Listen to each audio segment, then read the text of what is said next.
tayo ng potato cheese ball. First, hugasan ng patatas. Tapos balatan. Iniisip mo, mahal ka pa rin niya. Next, hiwain ng patatas sa 4 na slice. At kaya ka Isunod ang nasasaktan. cheese sa saktong hiwa lang. Nasasaktan ka kasi iniisip mo, mahal ka rin niya. Subukan mo tanungin ngayon. Chat mo ngayon. Chat mo ngayon ng mahal mo pa talaga ako? O mahal mo lang ako kasi ako yung nandito? And next, lagyan ng tubig ang kaserola at ilagay ang patatas. At hintayin natin kumulo at lumambot. Pagkatapos, kailangan natin itong durugin. Next, ilagay ang pampalasa, harina, pepper, magic sarap, at salt.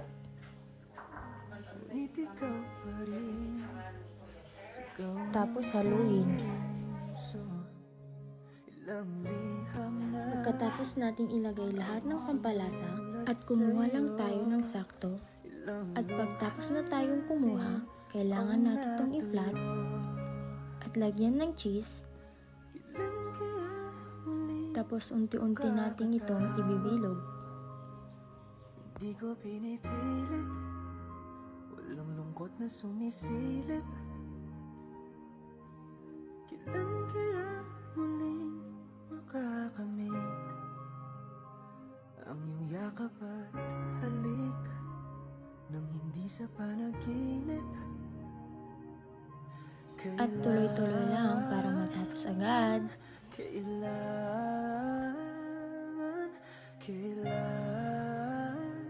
ang dating tayo?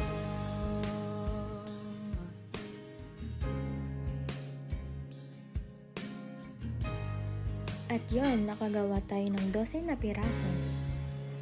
Next, lagyan ng mantika ang kawali. Tapos hintayin natin itong uminit. Pagkatapos uminit, isa-isa na nating ilagay ang ating potato cheese ball. Namanda ako sumalo.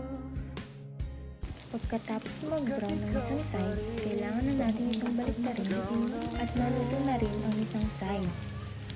Ilang awit na ang inalay sa'yo, ilang luha na rin ang natuyo. At yon, luto na! Kailan kaya muling makakatawa? Hindi ko pinipilit, walang lungkot na sumisilip.